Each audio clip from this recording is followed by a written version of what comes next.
wish you gave it to me maybe 12 Alright, minutes now we're ago. live. Green, we're live. Okay, we're gonna call the order of the committee of the whole, August 18th, 2026. It's just a report, that's all. Order. Okay. Okay. Yep. Okay, so well, No, not for the. okay, resolution 2627-34, resolution adopting the minutes from the last common council meeting. Any questions? Comments? Thank you very much. Okay. Resolution 2627-35, resolution adopting the minutes for the special common council meeting of August 12, 2026. Any comments? Okay. Resolution 2627-36, resolution approving recommendation from the Amsterdam Property Deposition, Alderman Marcel. Yes, there are two bids on this property. Bigelow Weavers, this is the property right across the street from Bigelow Weavers. Okay, they have a parking lot there, but, Alderman, yes, there's only one bid on it. can hear you. There's only one bid on it in this time. Oh, there's only one bid? Yeah, on this occasion, there's only one. Okay, I thought it was, okay, thank you. You're I'm welcome. sorry. So if you look at the third whereas clause, the city has received a total of one bid. I'm sorry. Thank you, chief. I'm thinking of the other, next to the bike shop. Bigelow Weavers Association, the amount of $2,000. And the property disposition committee recommends that we sell that land to the Bigelow Weavers, and they're gonna use that property for increased parking for their club. Okay? Great. Yeah. Thank you very much. Any questions? No. All right, thank you. Thank you. Resolution 26-27/27-37. Resolution approving a memorandum of agreement between the City of Amsterdam and UPS Employee Union. Alderman Carpenter. Okay, the City of Amsterdam and the United Public Service Employees Union have reached a memorandum of agreement, an MOA, on the terms of the new collective bargaining agreement. It's a 3% increase, with exception to the plant manager, the deputy controller, and the director of recreation. Those numbers are all in your contracts that you should have in the back of your agenda. So it's giving the mayor permission to enter into that agreement.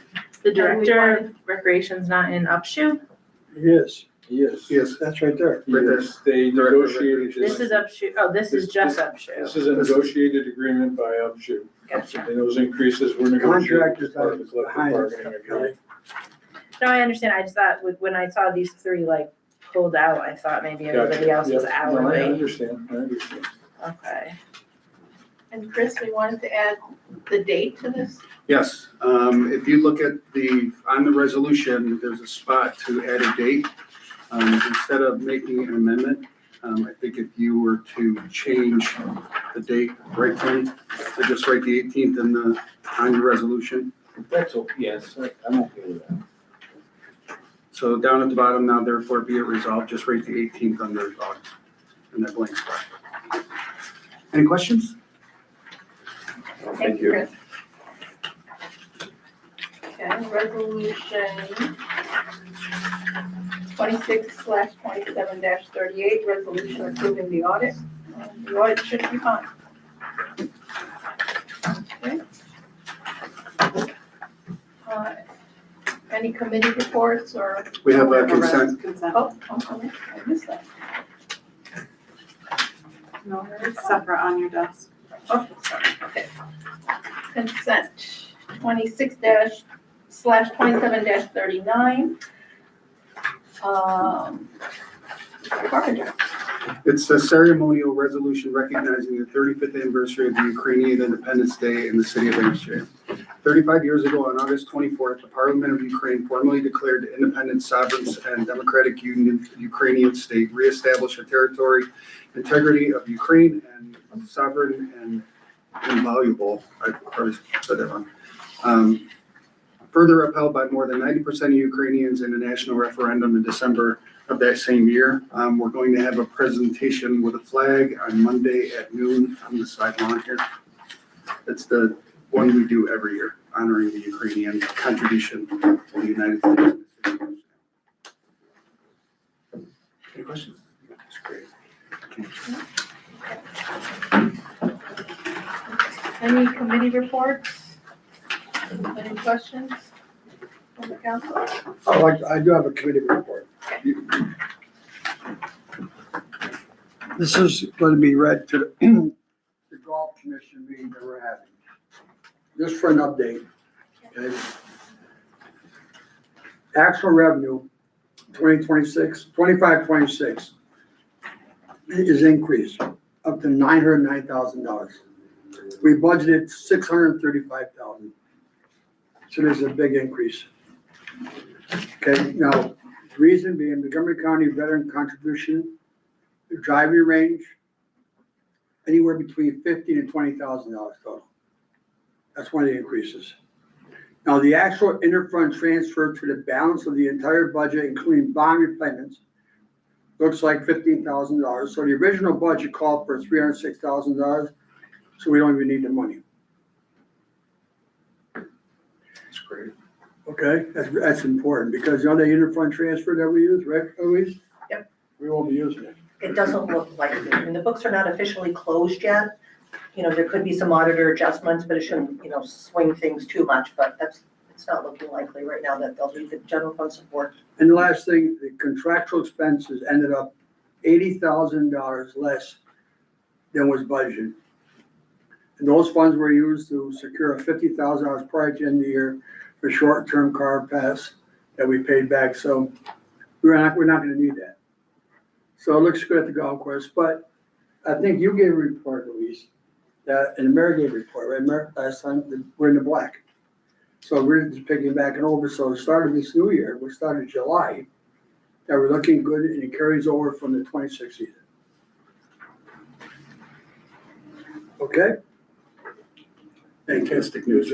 That's great. Who is that How's the car- letter from? This is from Andrew Robershaw. Okay. He's the treasurer for, I just got it tonight. Right. Kelly. And because it says, as promised, I'm sending you this week's meeting. I'm not gonna be here, I'm on vacation, so I'll not be in attendance. I would like to give our liaison to Bill Dearson and Jim Marcel the headlines that we're gonna be discussing. So if you wanna look it up, discuss it, I'm gonna forward to you. And I thought I would read it to the common council. Thank you, Jim. The important thing is that we are now at a point with the golf course, moving forward, where we can stay in the black. And that's critical. It's always been an Achilles heel. And, with a lot of support from the council, you guys have, made a lot of important decisions to help the golf course, but we're at a point now where I think we can stay in the black, so it's good news. It's great. Good job. Okay? Yeah, thank you, Mayor. Thank you, Any council. other? Oh, I'm sorry. Thank you. Any other? I'd like to have the next Safe Streets meeting, September 15th at 5 PM prior to the CAF, so everyone will be back from vacations and things like that. Kelly, 5 o'clock, you said? Yeah.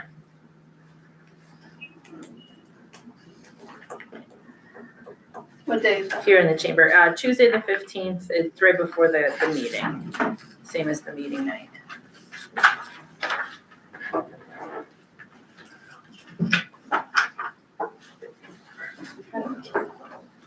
So we have, anyone else?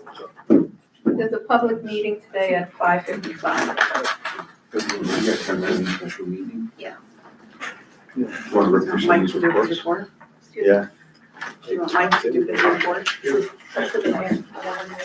Mayor, we have 10 minutes before the next meeting. We do. So, you want to do this now, or you want to do it in the council? I think you wanted to discuss, update with the PDD. Yeah, we had a meeting on the PDD yesterday, right? Was it yesterday? Yes, Monday morning. To go over, the PDD being the Project Development District, right? Project Design PDD. It's the code that is going to be utilized to apply to the Curie project. Right, it's going to be the new district created for the Curie project. And we went over all of the requirements and the process involved, and Tony, why don't you take it from there? So so we just confirmed all of the different steps that the applicant's going to have to go through with the planning commission. There's going to be components of the planning commission process that gets referred to the common council. One of the things that we identified, though, going through the code, was there was a couple of different sections under chapter 250 of the city code, one pertaining to density as compared with the prior residential district requirements. And the second provision had to do with there being 35% of public usable space. And in researching the state laws, there's no state law component requirement that requires any such analysis. And it appears to be an arbitrary threshold that was set way back when.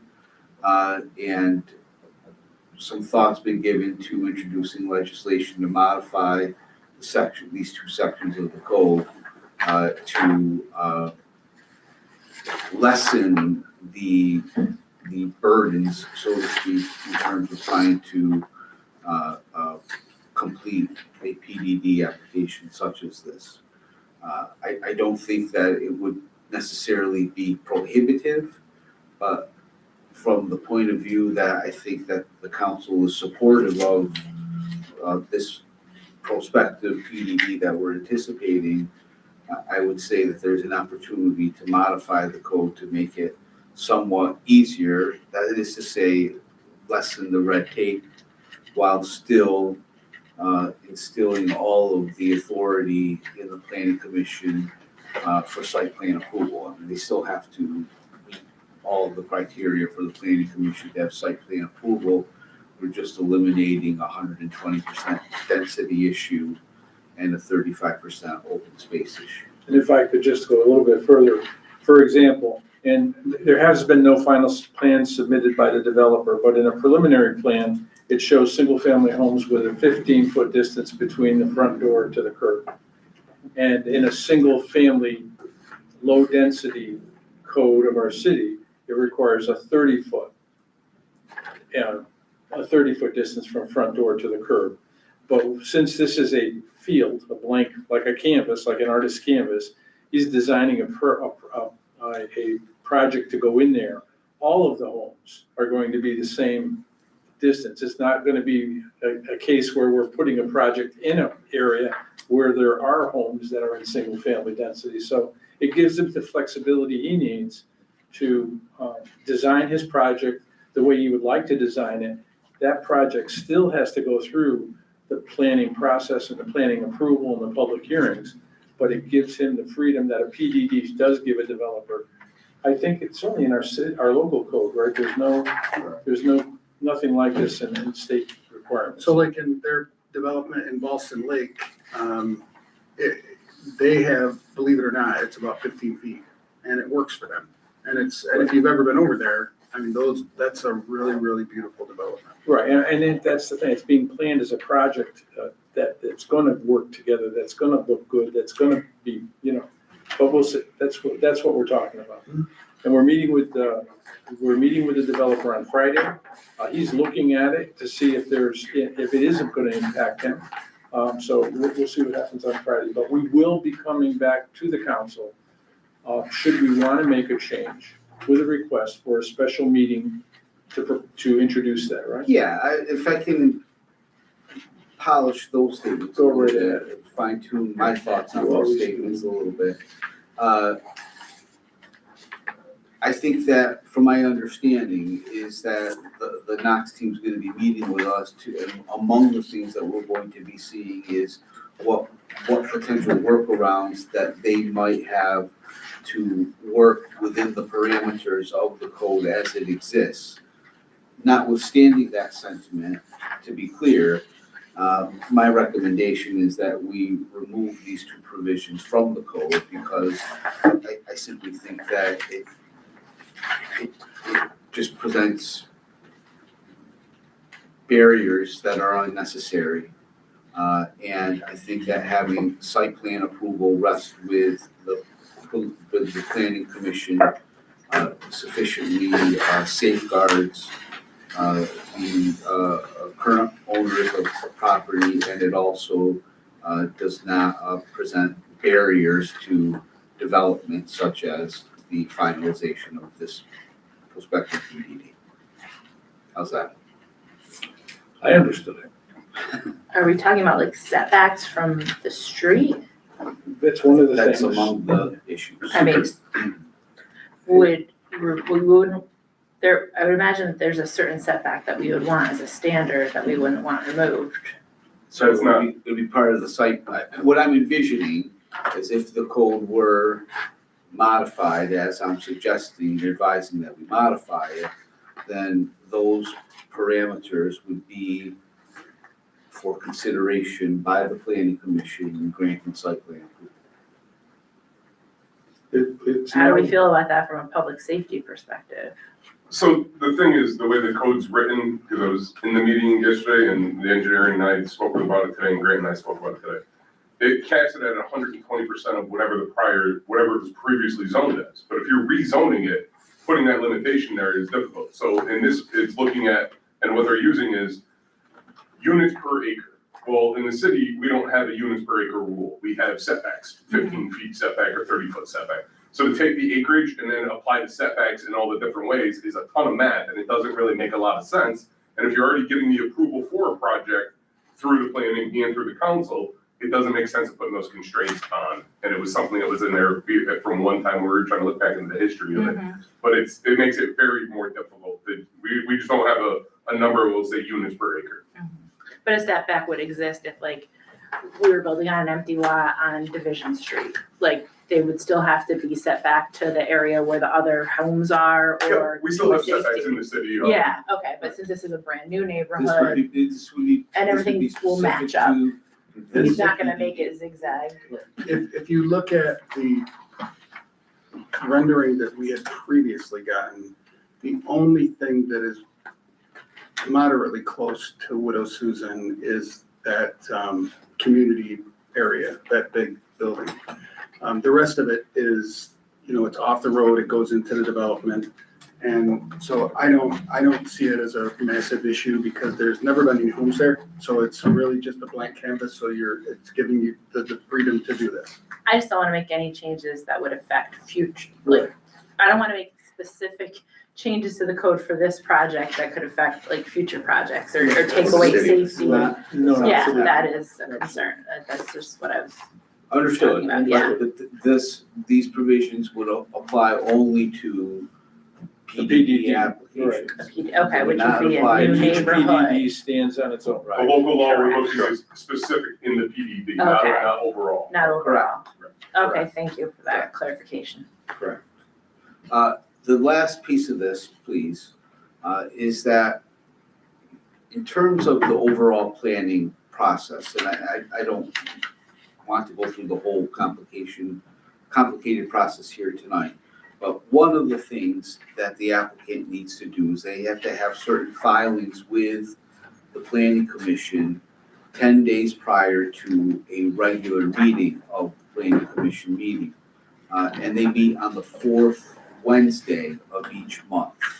So all that being said, my thought here is that if we're going to be modifying the code in the two ways that I am suggesting that we do, and that we want to do this in a time frame so that it's completed prior to the filing of this prospective application that we know is coming down the pipeline, we may very well have to do a special meeting.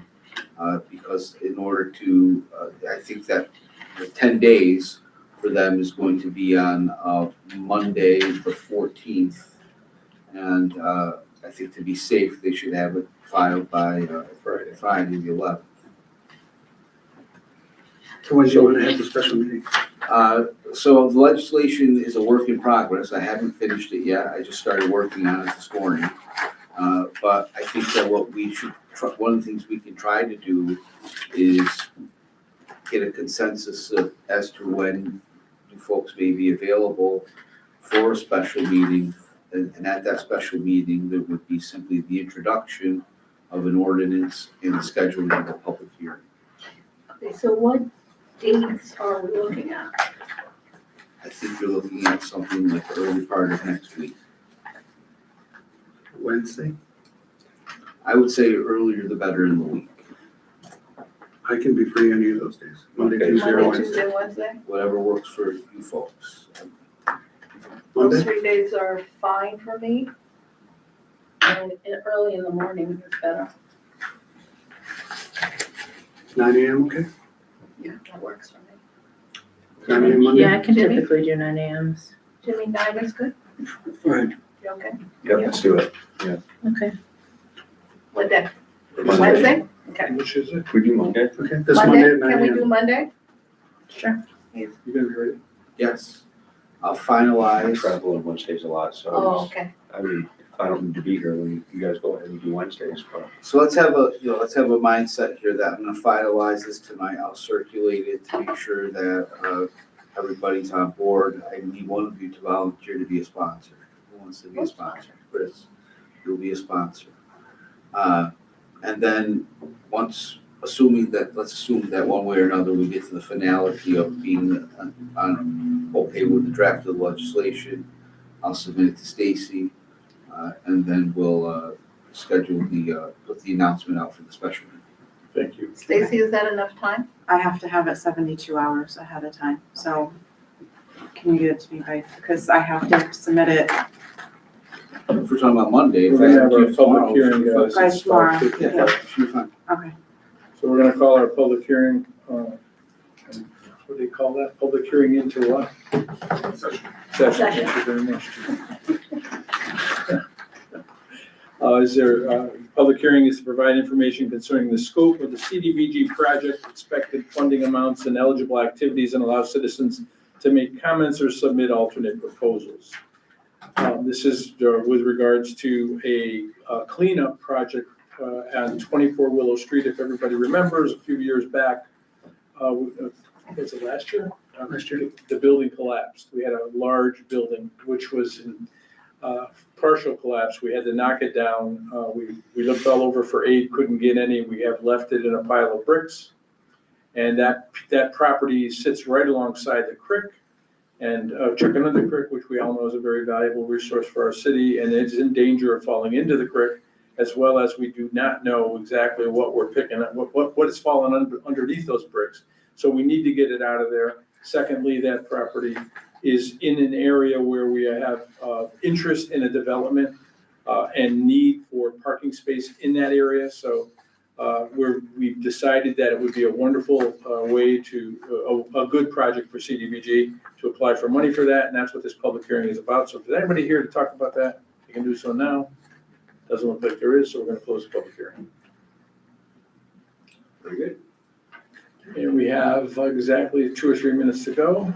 What do we want to talk about next? The other part of the meeting? The other part of our meeting yesterday? Bess? Yes. Yes. So I circulated an email this morning to the members of the council. Hopefully you all saw it, that our ad hoc committee meeting took place yesterday to formulate recommendations to make to the common council regarding the moratorium. In sum and substance, 2 recommendations have been made by the committee as it pertains to the best component of the moratorium. The recommendation from the committee to the council is for the city to enact legislation citywide prohibiting best storage facilities, energy facilities within the city. And with respect to the component of the moratorium dealing with solar, the recommendation is that the moratorium be ended without modification to the code, and thereby upon the termination or expiration of the moratorium, which should happen first, the provisions regarding solar as set forth in chapter 250 of the code would be reactive, for lack of a better term. Questions? I just want to thank the mayor, Anthony, Mike, Chief Agresta, and Grant Eggleston for making sure that it wasn't a one-sided conversation. The mayor made sure during the meeting that that when you're talking about the pros and the cons, that you're really dealing with the facts and you're looking at good versus good and bad. You're not just sticking to one side of the conversation. So thank you very much, Mayor. We need to draft legislation regarding the citywide prohibition on vests. I'm gonna need a little bit of time to do that. I want to say to you that we'll have that ready for introduction at the September 1st meeting, but I can't promise you that we'll have it ready. I'll have it ready at that first meeting in September. If I don't have it ready at September 1st meeting, I'll have it ready for introduction at the second meeting.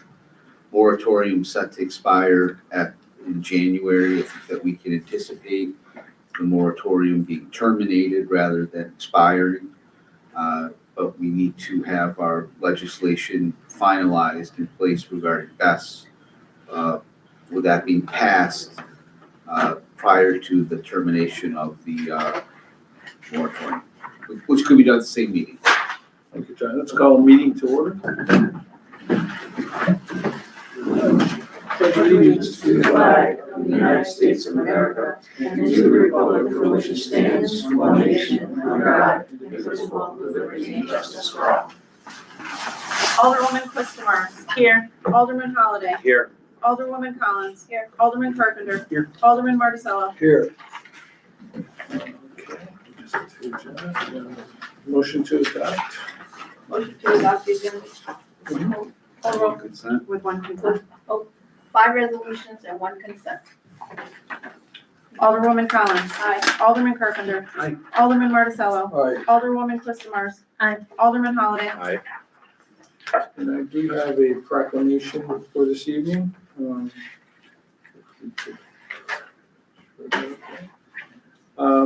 on June 8th of 2026, pre-enrollment at the City of Amsterdam Summer Camp Program number just 3, doubts about this long-established program's sustainability were a natural consequence. Our city initiated a frantic public appeal for camper registrants, but what turned the tide was the concern of an individual who recognized the quality of life benefits of a well-run summer camp program, not only for the youth of Amsterdam, but also for their parents. His generous donation to be used to help defray the tuition costs for children whose parents might have been struggling to afford the tuition certainly helped attract the influx of additional students necessary to maintain the camp's fiscal stability. For caring that much for the community he serves as publisher and owner of the Gazette News Group, Amsterdam salutes John DeAugustines. Thank you, John. And we're now at the communications and presentations. So, right? Right. And is there anyone who wishes to say something? You sure? Okay. So we're into the clerk's report. So these numbers are a reflection of what our office did in the month of July. We printed 143 birth certificates, which were 41 less than last year, 103 death certificates, which were 46 more than 2025. Dog licenses, we had 75 of those, which were 2 less than 2025, and marriage certificates, we printed 21, which was 6 less than 2025. We had 37 new births in the city in the month of July. There were 18 deaths. 9 of the 75 dog licenses that we printed were new, and there were 12 couples that came in to get their marriage license. We processed 92 FOILs in our office. 14 of those were accident reports. 56 were police incident reports. 21 were property inquiries, and 1 was a miscellaneous item that somebody asked for. I notarized 29, it felt like 99, I think, notary requests, and then there were 38 handicap placards that we handed out. 35 of those were permanent and 3 were temporary. July was our highest month for marriage licenses this year. And then on July 1st, we went live with increasing the rates for dog licenses. So it's now $20 for an unaltered dog and $12 for an altered dog. And I sent out an email to everybody earlier this month that New York State is requiring us to have an option for residents to donate to the Montgomery County SPCA. So those are active. Those are out there now. Any questions for Stacy? The accident that we had that knocked our power out on Church Street, where we knocked over, just want to clarify, that was that would be covered, the maintenance, I'm sorry, the repair of that pole, Mike, and was there a street light involved, and was that covered? I don't know, actually. It'll be an insurance claim? Well, there'll certainly be an insurance claim. I'm just wondering. If they hit one of our poles, although we don't own, we own the aluminum poles, we generally don't own the power poles, but. when the But if street there was a light- light attached, they come, they replace that and all that? Yeah, and we'll have to file a claim. All right, just wondering. Thank you. Thank you, Stacy. You're welcome. Next up is the controller's report. Louise? Yep, I passed out a report that summarizes the first month of activity in our current budget year. Nothing very surprising or unusual. I just want to mention that I did add for the new year, I added the total budget to the top of the report, and I will continue to keep the fund balances at the bottom of the report, although I just want to caution everyone that these are over a year old now. I won't be able to update them until our audit for 25-26 is complete, and that will be many months out. So keep, just be cautious when referring to those numbers. And our contingencies, I'm gonna just mention that we have already had about 60,000 that we've needed to use out of the general fund. I do expect our contingencies to take a big hit early on this year because of the union contract that we're settling. There'll be a lot of retro pay coming out of those amounts, so they will go down faster than in previous years. And the other thing that I just wanted to mention was that we are 2 months into our current redemption period for the foreclosure proceeding that is underway, and we started out with about 110 properties and we're down to like mid-70s, with 4 months to go. So I'm really hoping that those numbers continue, that number continues to come down. Great. Thanks. Anybody have any questions for the controller? Okay, thank you, Louise. Engineers report, Michael? Thank you, everybody. So as everyone should be aware, awarded contract for the golf course cart path paving last week. I have a pre-construction meeting scheduled for next Tuesday, the 25th. And I expect that they'll start shortly after Labor Day. That's the current schedule I have. I'll confirm that next week. Contract requires work to be done by October 31st. Street paving program, milling is scheduled tomorrow or Thursday and Friday, and more milling next week and paving as well for the next couple of weeks. Henrietta sewer improvements, it's in service. We're restoring pavement now, or will be shortly. If you recall, that was a condition of the intermunicipal agreement and a requirement from New York State DEC. I expect that we will be advertising for bids by the end of the month for the wastewater treatment plant project. We have a site visit with DEC next week. As soon as that's done, I expect that the project will be advertised on the street and be a couple month bid period most likely. And lastly, we've the lead service line project that's funded via, actually I believe that's through HCR, but it's advertised for bids. And I don't remember when the bid opening date is. I think it's the 28th. And of course, always happy to take questions. So I have a question. Sure. So the wastewater upgrade, Mhm. for that design, did it take into consideration or any consideration to the new projects that are happening in the town Absolutely. and the city? Not, the projects in the town are about 8% of our capacity, even with the new allocation of 750,000 gallons a day.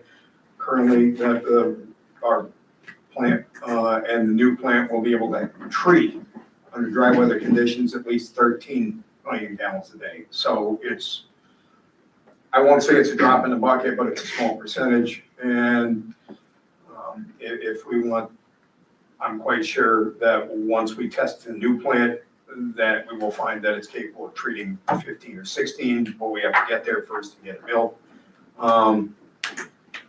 So yeah, that we have good capacity now. We're going to have more once this is done. Thank you. Been a long time. Any more questions for Mike, the engineer? Well, thank you, thanks, Tom. So now we are, the old business, now to new business, we go into the resolutions. Resolution number 2627-34, resolution adopting minutes from last common council meeting by Alderwoman Collins. So moved. Any questions? Call the roll. Alderwoman Collins. Aye. Alderman Carpenter. Aye. Alderman Marticello. Aye. Alderwoman Quistamars. Aye. Alderman Holliday. Aye. Resolution number 2627-35, resolution adopting minutes from special common council meeting by Alderwoman Collins. So moved. Any questions? Call the roll. Alderwoman Collins. Aye. Alderman Carpenter. Aye. Alderman Marticello. Aye. Alderwoman Quistamars. Aye. Alderman Holliday. Aye. Resolution number 2627-36, resolution approving recommendation from the Amsterdam Property Disposition Committee and authorizing the sale of parcel by Alderman Marticello. And you can please read the third whereas clause. Whereas the city having received a total of one bid from Bigelow Weavers Association, Inc. in the amount of $2,000, and the PDC having recommended sale of said parcel to Bigelow Weavers Association, Inc. for $2,000. So moved. Discussion?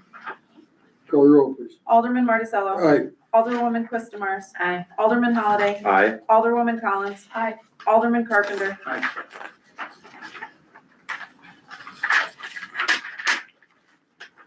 Resolution number 2627-37, resolution approving a memorandum of agreement between the City of Amsterdam and the United Public Service Employees Union by Alderman Carpenter.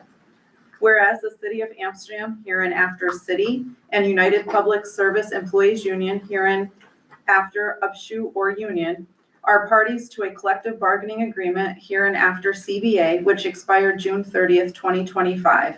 And whereas the terms and conditions in the CBA continue in accordance with applicable law, and whereas the city and Upshur have been engaged in negotiations for a successor CBA, and whereas the parties have reached an agreement which the union membership has ratified, and whereas the mayor recommends approval of the agreement by the Amsterdam Common Council. Now therefore be it resolved that the memorandum of agreement dated August 18th, 2026 between the City of Amsterdam and Upshur is legislatively approved by the Amsterdam Common Council. And be it further resolved that the mayor is authorized to execute a CBA incorporating the provisions of the memorandum of agreement in a form acceptable to the council to the city. So moved. Any discussion? Call the roll. Alderman Carpenter. Aye. Alderman Marticello. Aye. Alderwoman Quistamars. Aye. Alderman Holliday. Aye. Alderwoman Collins. Aye. Resolution number 2627-38, resolution approving audit by Alderwoman Collins. Any questions? Call the roll. Alderwoman Collins. Aye. Alderman Carpenter. Aye. Alderman Marticello. Aye. Alderwoman Quistamars. Aye. Alderman Holliday. Aye. Resolution number 2627-39, consent ceremonial resolution recognizing the 35th anniversary of the Ukrainian Independence Day in the City of Amsterdam by Alderman Carpenter. Whereas 35 years ago, on August 24th, 1991, the Parliament of Ukraine formally declared an independent, sovereign, and democratic Ukraine state, reestablishing the territorial integrity of Ukraine as sovereign and inviolable, further upheld by more than 90% of Ukrainians in a national referendum in December of that same year. And whereas Ukrainian Americans continue to make significant contributions to the cultural fabric of the United States while never forgetting about their rich history and heritage, more than 150 years since first immigrating to this great nation, with which they share a collective U.S.-Ukrainian values of freedom, democracy, and the rule of law. And whereas Ukraine has always had a special bond with the United States, with Ukraine sending 44,000 servicemen and servicewomen to serve alongside U.S. forces on NATO deployments in theaters such as Afghanistan and Iraq throughout a three-decade relationship. And whereas the territorial integrity of Ukraine is sovereign and inviolable, and portions of Ukraine's territory are currently under foreign military occupation, we honor the efforts and sacrifices of the armed forces and territorial defense forces of Ukraine in their heroic defense of our United States allies and the entire European continent against further aggressive actions by our mutual enemies. And whereas, since the invasion of Ukraine began in 2014, the United States and its allies have helped train and equip Ukraine's armed forces, we honor the men and women of the United States Armed Forces for providing the materials and training to further the development and increase the overall readiness of Ukraine's armed forces, as well as the people of the United States for providing the necessary materials for Ukraine while her people stand on the front lines of democracy. And whereas the people of the United States, including those here in the city of Amsterdam, New York, have opened their hearts and homes to Ukrainians displaced by the war in their homeland, and have personally donated time and resources to humanitarian relief efforts for the victims of this invasion, we honor the American spirit of generosity as an essential part of what makes us an exceptional nation. And whereas 116 years ago, a small group of Ukrainian Americans immigrants cemented and centered their community here in Amsterdam in 1910 by establishing the St. Nicholas Ukrainian Catholic Church. And now be it hereby resolved, the Common Council of City of Amsterdam, New York, hereby proclaims August 24th, 2026 as the 35th anniversary of Ukrainian Independence Day in the city of Amsterdam, and requests all citizens to join in commemorating this important anniversary. On this day, let us recommit ourselves to helping the Ukrainian nation reclaim full sovereignty over its international borders and remember its heroes who sacrificed their lives to ensure freedom and happiness for future generations. And be it further resolved, in recognition of celebration of this anniversary, on Monday, August 24th, 2026, at 12 p.m., the Ukrainian flag shall be raised at the ceremonial flagpole at City Hall and shall be displayed for a period of 2 weeks. So moved. Any questions? Thank you very much, Stacy. You go over breakfast now. Alderman Carpenter. Aye. Alderman Marticello. Aye. Alderwoman Quistamars. Aye. Alderman Holliday. Aye. Alderwoman Collins. Aye. That's all we have. Is there anything else? Could we go back to the BES discussion Yes. for a moment? Sure. Just the first piece where we are recommending, or the group is recommending the ban. Can you just elaborate on what considerations went into that recommendation? Just so we kind of have some background on that. Well, the bottom line was we looked at what the benefits to the city were, and we looked at what the risks of a facility such as that represented to the city. And it was the consensus of the committee that the risks outweighed the benefits. There's no jobs. There's just property tax revenue. And in this case, even the siting of it was, just too close to a neighborhood.